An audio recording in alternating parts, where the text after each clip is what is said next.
Okay students, we were doing TDS और TDS में हमने काफ़ी सारे प्रोविजंस कर लिए हैं and today we will be continuing the provisions of tax deduction at source कि किस किस केस में कितना टैक्स कटता है। तो यहाँ पर है payments under life insurance policies और ये है provision section under section 194DA। तो इसमें बच्चों ये बता रखा है कि tax at source at the rate of 1%। कितना टैक्स डिडक्ट होगा? 1% डिडक्ट होगा कि यदि कोई भी व्यक्ति किसी दूसरे पर्सन को लाइफ इंश्योरेंस पॉलिसी की पेमेंट कर रहा है और अगर वो life insurance policy section 10 subsection 10D में कवर नहीं है, पहली बात, ठीक है। और दूसरा, उस पॉलिसी की जो पेमेंट का अमाउंट है वो 1 लाख और उससे ज्यादा है, तो जो पेमेंट करने वाला व्यक्ति है वो 1% के रेट से टैक्स को डिडक्ट करेगा before paying it to the paying, ठीक है। उसके बाद tax will not be applicable, TDS will not be applicable in case of death claim payouts. See, life insurance policy है वो मेच्योरिटी वाला भी हो सकता है और डेथ क्लेम भी हो सकता है। तो अगर मैंने आपको बताया कि अगर डेथ क्लेम पे आउट है, ठीक है, डेथ की केस में लाइफ इंश्योरेंस कंपनीज पैसा दे रही हैं तो कितना भी है टीडीएस नहीं कटेगा, नंबर 1। नंबर 2, मेच्योरिटी के केस में अगर वो पे कर रही हैं तो वो पेमेंट 1 लाख से ज्यादा है, सेक्शन 10 के एग्जेम्पशन में कवर नहीं होती है, ठीक है। तो 5% विद इफेक्ट फ्रॉम सितंबर 1, 2019, ठीक है ना। तो ये दे रखा है tax at source at the rate of 1% will have to be deducted और 2019 से कितना है 5% था। तो इतना जो आपका अमाउंट ऑफ टैक्स है ये डिडक्ट हो जाएगा। आगे देखो रेट ऑफ टीडीएस, फिर से वही बात, 1% डिडक्ट होगा, क्लियर। अगर देखो हर केस में मैं एक ही चीज आपको बता रही हूँ कि पहले केस में जो पेई है वो पैन दे रहा है, पैन एक वैलिडेटेड पैन नंबर दे रहा है वैलिड, दूसरे केस में वो नहीं दे रहा। तो यदि वो अपना एक वैलिड पैन नंबर सबमिट कराता है तो 1%, यदि वो नहीं करवाता है तो 20%, क्लियर। आपको सिर्फ इतना ही लिखना है। इसके लिए मैं बार बार आपको बोल रही हूँ, आपकी बुक में लास्ट में एक चार्ट आएगा, भी मैं आपको दिखाऊंगी, और जो मैंने आपके साथ पीडीएफ शेयर किया उसमें है कि जिसमें प्रॉपर लिखा है अमाउंट ही, जिसमें ये लिमिट लिखी है, जैसे 1 लाख मैंने आपको बताया वो लिमिट लिखी है टीडीएस इंडिविजुअल के केस में, कंपनी के केस में, और क्या कहते हैं ये in case PAN is validated PAN is there or not, जैसे 1%, 20%, 1 लाख, ये सारा कुछ उसमें लिखा है। तो it's better you learn that table, वो टेबल आपको बहुत हेल्पफुल रहेगी, बिकॉज ऐसे क्लॉज लर्न करना बच्चों के लिए बहुत मुश्किल है एग्जामिनेशन पर्पस के लिए, क्लियर। और जब फुल फ्लेज क्वेश्चन आता है तो जो मैंने आपको एक फर्स्ट लेक्चर में टीडीएस की एक ब्रीफ इंट्रोडक्शन दी थी सारी, आप वो लिखोगे, एक वो टेबल बना दोगे, that's more than enough, clear, for 15 marks.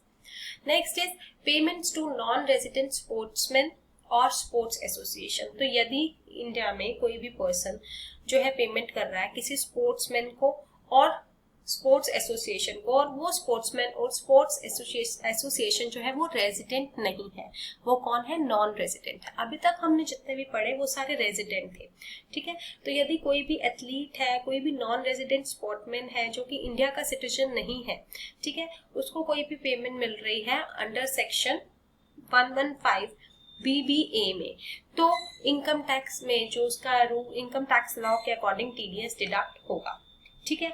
अब पहली बात कि कितना टीडीएस डिडक्ट होगा, कितनी पेमेंट पर डिडक्ट होगा, और दूसरी बात ये 115 BBA में कौन से व्यक्ति आते हैं। तो बच्चों 115 BBA में वो पर्सन और वो स्पोर्ट्समैन, वो स्पोर्ट्स एसोसिएशन आते हैं जो कि इंडिया में पार्टिसिपेशन के लिए आए किसी भी गेम और स्पोर्ट में, या इंडिया में एडवर्टीजमेंट के लिए आए, ठीक है। उन्होंने इंडियन न्यूज़पेपर, मैगजीन और जर्नल में कोई आर्टिकल में कंट्रीब्यूशन किया, ठीक है, या फिर कोई भी नॉन रेजिडेंट स्पोर्ट्स एसोसिएशन और institution which receives guarantee money for the games और sports played in India, clear.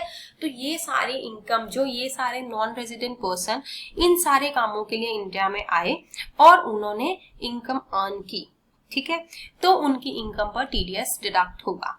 TDS कितना डिडक्ट होगा? 20% प्लस सरचार्ज, ठीक है, 20% प्लस सरचार्ज, ठीक है।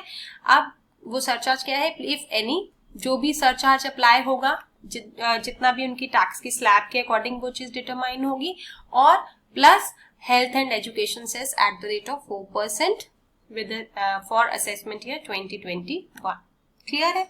Next, payment in respect of deposit under NSC, यानी कि यदि कोई व्यक्ति, ठीक है, आपने पैसे डिपॉजिट करवा रहा है नेशनल सेविंग सर्टिफिकेट में, अब उसकी जब पेमेंट मिलेगी अंडर सेक्शन 194EE, तो when the payment is made by the person of an amount deposited in NSC, अगर आपने NSC में कोई पैसा जमा कराया और जब आपको उसकी वो पेमेंट मिलेगी, ठीक है, तो ऐसे केस में सच पर्सन, वो जो पर्सन आपको पेमेंट करेगा, पेई को पे करने से पहले वो 10% जो है उसके ऊपर TDS डिडक्ट करेगा। ठीक है, अब नाउ देयर आर एक्सेप्शंस, किन केसेस में वो TDS डिडक्ट नहीं करेगा। पहला कि यदि वो पेमेंट 2500 रुपए से कम है, लिमिट आ गई 2500 की, जैसे पिछले केस में हमने वहां तक पढ़ी थी, ठीक है, तो यहाँ पर लिमिट आ गई 2500 की। दूसरी बात, when payment is made to heirs of a deceased person, means अगर वो पेमेंट उस पर्टिकुलर पर्सन को ना मिल करके उसके लीगल हियर्स को मिल रही है, means the person has been died, और जो भी उसके रिप्रेजेंटेटिव्स हैं उसको पेमेंट मिल रही है। Clear.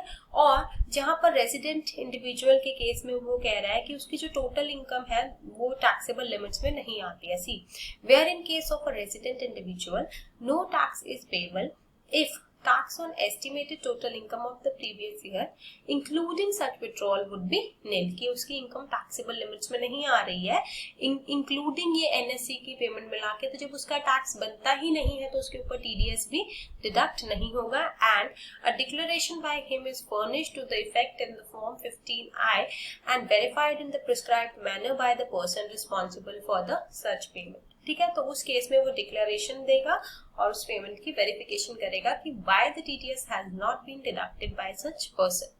The next is payment on account of repurchase of units of the mutual fund or UTI. तो यदि कोई व्यक्ति रीपर्चेज करता है म्यूचुअल फंड्स की यूनिट्स और UTI की यूनिट्स, तो उसका जो TDS के रूल्स है वो सेक्शन 194 में कवर होते हैं।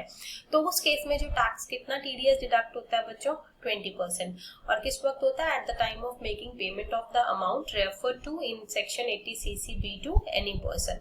ठीक है, अब नेक्स्ट इज 20% TDS डिडक्ट होगा जब भी पेमेंट होगी। Commission on sale of lottery tickets, यानी कि कोई भी पर्सन है जो कि लॉटरी की टिकट्स को सेल करता है, तो अब लॉटरी की टिकट सेल करने के लिए आपने एक पर्सन, जो भी कंपनी है या गवर्नमेंट है, उन्होंने एक पर्सन अपॉइंट किया लॉटरी टिकट्स को सेल करने के लिए, और उसको कमीशन मिलेगी कि जितनी भी उसकी सेल करेगा उसके बेसिस पे उसको कमीशन मिलेगी। नाउ जब उसको कमीशन की पेमेंट की जाएगी या रेम्यूनरेशन ऐसी कोई भी पेमेंट की जाएगी, तो ऐसे केस में उसको पेमेंट करने वाले की ये रिस्पॉन्सिबिलिटी बनती है कि उसको पेमेंट करने से पहले उसकी पेमेंट उस पेमेंट में से 5% TDS डिडक्ट कर लिया जाए।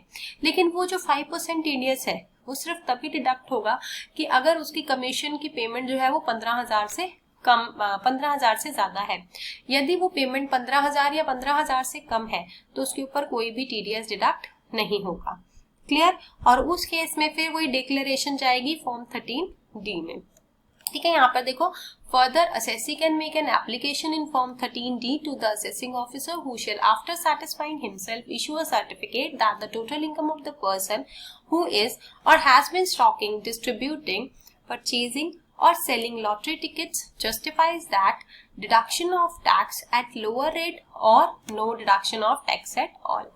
ठीक है, अब next, tax deduction from commission और ब्रोकरेज सेक्शन 194H। अगेन इसमें भी यही चीज बता रखी है कि यदि जो पेमेंट है, ठीक है, any person other than individual और HUF, इन दोनों के अलावा responsible for paying this amount, commission का अमाउंट या कोई भी ब्रोकरेज का अमाउंट इंडिविजुअल या HUF के अलावा कोई भी पर्सन किसी को पे करता है, तो उसकी रिस्पॉन्सिबिलिटी बनती है कि वो 5% TDS डिडक्ट करे। लेकिन वो 5% TDS सिर्फ तभी डिडक्ट करेगा अगर वो पेमेंट 15,000 से ज्यादा है। अगर 15,000 से कम है तो कोई भी TDS डिडक्ट नहीं होगा। अगेन इस केस में फिर से वही वो प्रोविजन है कि अगर रिसिपिएंट अपना पैन नंबर नहीं दे रहा है तो 20% TDS जो है डिडक्ट करने का राइट है डिडक्टर के पास।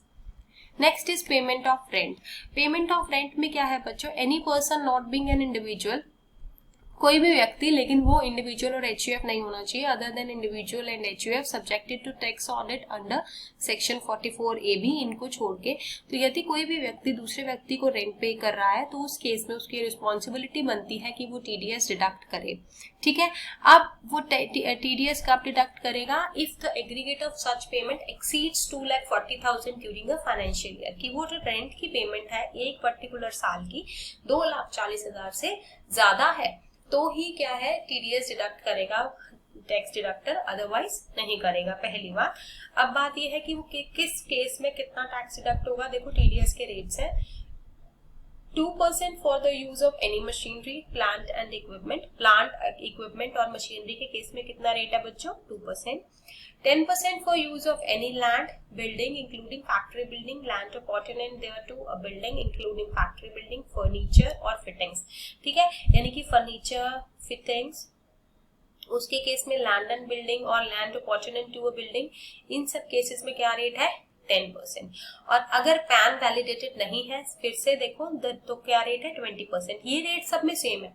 The rate of TDS shall be 20% if PAN is not quoted by the recipient। इस केस में no surcharge, no health education cess to be added. बच्चों में जहां जहां हेल्थ और एजुकेशन सेस बता रही हूँ सिर्फ वही ऐड होगा, बाकी सब जगह पर नहीं होगा। क्लियर? अब नेक्स्ट देखो, ये कुछ प्रोविजंस है, I think you should go through it, एक बार पढ़ लेना, बेसिक है। लेट्स मूव ऑन, क्योंकि आपको एग्जाम में कोट करने के लिए इतना डिटेल नहीं आएगा। TDS by buyer on purchase of an immovable property, TDS by the buyer on purchase of an immovable property, यानी कि यदि कोई व्यक्ति कोई इमूवेबल प्रॉपर्टी बाय करता है, ठीक है, तो वहां पर ऑब्वियसली पेमेंट कौन करेगा? बायर करेगा। तो वहां पर TDS उसको डिडक्ट करने के राइट्स हैं, वो है सेक्शन 194 IA में। अब बात ये है कि वो सेक्शन 194 IA के अकॉर्डिंग कितना क्या क्या उसके प्रोविजंस है। तो यहाँ पर कोई भी पेमेंट जो बायर कर रहा है, रेजिडेंट ट्रांसफरर को कर रहा है, और क्यों कर रहा है? Because the person has bot N immovable property, तो उसको TDS डिडक्ट करना है अंडर सेक्शन 194 IA, और किस टाइम करना है? At the time of payment और credit whichever is earlier. किस रेट पर TDS डिडक्ट करना है? 1% के रेट पे करना है, और अगर उसने अपना पैन नहीं दिया डिडक्टी ने तो किस रेट पर करना है? 20% पे करना है। लेकिन यहाँ पर बच्चों 50 लाख की एनुअल लिमिट दे रखी है आपको, कि यदि 50 लाख से कम पेमेंट है तो TDS डिडक्ट आपको नहीं करना है बीइंग अ बायर।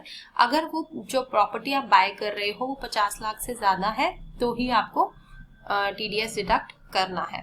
क्लियर? दूसरी बात, if the immovable property transferred is rural agricultural land, तो यदि इमूवेबल प्रॉपर्टी जो ट्रांसफर की जा रही है वो एक रूरल एग्रीकल्चरल लैंड है, ठीक है, तो भी आपको जो है TDS deduct being a buyer नहीं करना है। Next is payment of rent by an individual और HUF। अब ये हम कल के लेक्चर में करेंगे, ठीक है। Take care.